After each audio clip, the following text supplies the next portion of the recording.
जी हिसाब मांग रहे हैं, कांग्रेस मांगे हिसाब। हिसाब आप देंगे?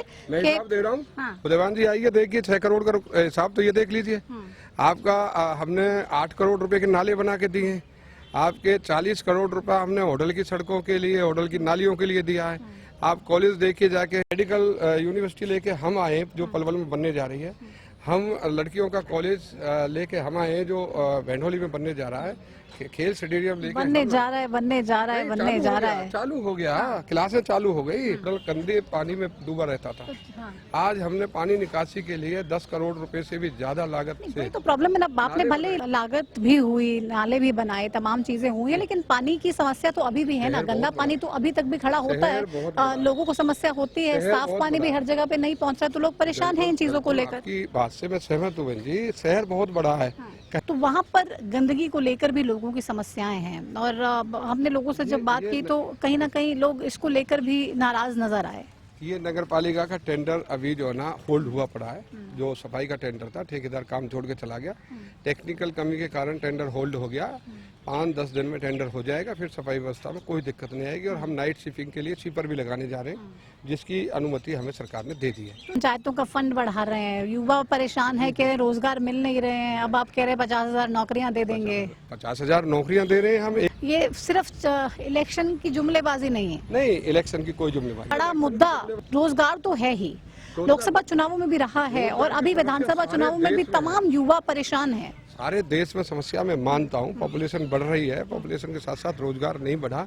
लेकिन अब सरकारें रोजगार बढ़ाने के प्रयास लगा रही है, प्रयास कर रही है। आपने कुछ किया होटल के युवाओं के लिए कि उनको रोजगार मिले और साफ तौर पे कुछ भला हो पाए उनका? क्षेत्र में 2-3 फैक्ट्री आई हैं जिनमें हजारों युवा जो है ना काम कर रहे हैं।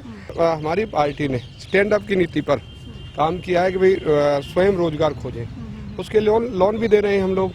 महिलाएं अपना सामूहिक ग्रुप बना के काम कर रही हैं, उनको लोन दे रहे हैं। ट्रैफिक को लेकर भी समस्या है। आप देखिए, भले ही आपने एलिवेटेड फ्लाईओवर का जिक्र कर रहे हैं, पलवल से आप 5 मिनट में होटल पहुंच जाएंगे, लेकिन शहर के भीतर ही बहुत समस्या है जाम की भी, और उसको कैसे दूर कर पाएंगे? उसके लिए आपने क्या किया है, क्या कोई प्लान? उसके लिए समय चाहिए। लेकिन यहाँ पे खड़े होके जब देखते हैं तो लगता होगा कि वाह, एक तो कम से कम काम ऐसा हो गया कि एक नहीं, मैं हजारों काम गिना दूंगा। शाम के टाइम देखना, लाइटिंग होती है, ऐसे लगता है जैसे जयपुर में घूम रहे हो। अच्छा, ये पिंक सिटी जैसा लगता है शाम के टाइम जब लाइटिंग होती है इस पर। तो ये टूरिस्ट अट्रैक्शन के तौर पे आपने लोगों के लिए खास तौर पे यहाँ पे बनवाया? जी जी जी। तो चुनावों को लेकर निश्चिंत हैं, आश्वस्त? चुनावों से हम चुनावी मैदान के लोग हैं। एक दिन में चुनाव नहीं लड़ा जाता। हम 5 साल से लगातार चुनाव लड़ रहे हैं। हमेशा बीजेपी का कार्यकर्ता चुनाव लड़ता है। नहीं सुन रहे कि चुनावों में इस बार बीजेपी की हवा थोड़ी टाइट है?